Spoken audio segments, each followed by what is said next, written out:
আমাকে 42 দিন, মালেক ভাইকে 80 দিন জেলে রেখেছে। কারণটা আমি আপনাদের জন্য কথা বলেছিলাম। ঠিক একইভাবে আমার পেপার পত্রিকাতে পাবলিশ করে দেওয়া, তাই না ভাই?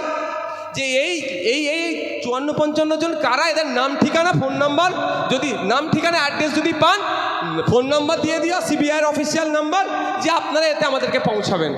তাহলে আমার পাড়ার যদি ওই 54-55 জনের মধ্যে কেউ থাকে, আমি তো সিবিআইকে টুক করে পৌঁছে দিতে পারতাম, তাহলে ধরা পড়তো না তারা। তাহলে এখনো 54-55 জন যারা ওই রাতে ওখানে ঘুরঘুর করছিল, তারা বাইরে এখন হাওয়া খেয়ে ঘুরছে। তাই আমাদের লড়াই চালিয়ে যেতে হবে।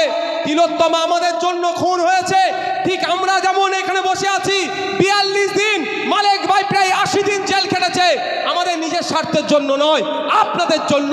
রুজি রুটি কথা বলেছিলাম, শিক্ষার দাবি ছিল, স্বাস্থ্যের দাবি ছিল, মানুষের মৌলিক অধিকারের কথা বলেছিলাম, সম্প্রীতির কথা বলতাম, ঐক্যের কথা বলতাম, হিন্দু মুসলমানের মধ্যে যাতে কমিউনাল হারমোনি গড়ে ওঠে তার কথা বলতাম। এটাই ছিল আমাদের অপরাধ। আমাকে 42 দিন, মালেক ভাইকে 80 দিন জেলে রেখেছে। কারণটা আমি আপনাদের জন্য কথা বলেছিলাম। ঠিক একইভাবে আমার আপনার বাড়ির মেয়ে তিলোত্তমাকে খুন হতে হয়েছে আপনার আমার জন্য কথা বলার। আমার আপনার হয়ে তারা সওয়াল করছিল, আপনার আমার হয়ে প্রতিবাদ করছিল। তাই আমাদের নৈতিক দায়িত্ব শুধু তিলোত্তমার পরিবার প্রতিবাদ করবে না, আপনাকে আমাকে দায়িত্ব নিতে হবে। যতদিন না পর্যন্ত তিলোত্তমা ন্যায় বিচার পাচ্ছে, আমরা রাজপথ ছাড়বো না। আমরা যেখানে যাব, সেখানে উঠা বসা করবো। সেখানে একটাই চর্চা, যে একটা ডক্টরকে তার হসপিটালের মধ্যে খুন করে দেওয়া হলো, এখনো যারা যারা যুক্ত শাস্তি পাচ্ছে না কেন, এই নিয়ে চর্চা করতে হবে।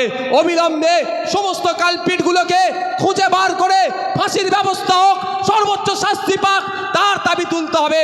আমাদের তিলোত্তমার খুনিরা না ছাড় পায়, তার আওয়াজ তুলতে হবে। বন্ধুগণ, হবে তো নাকি?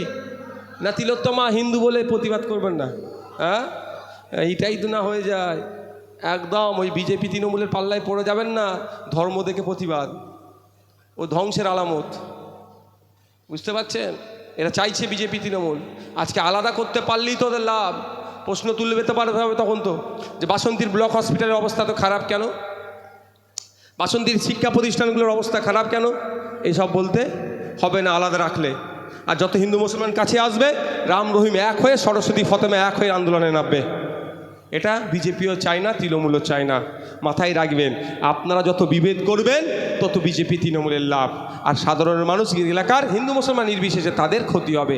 এবার আপনারা কোনটা গ্রহণ করবেন সেটা সম্পূর্ণ আপনাদের উপরে ছেড়ে দিলাম আমি।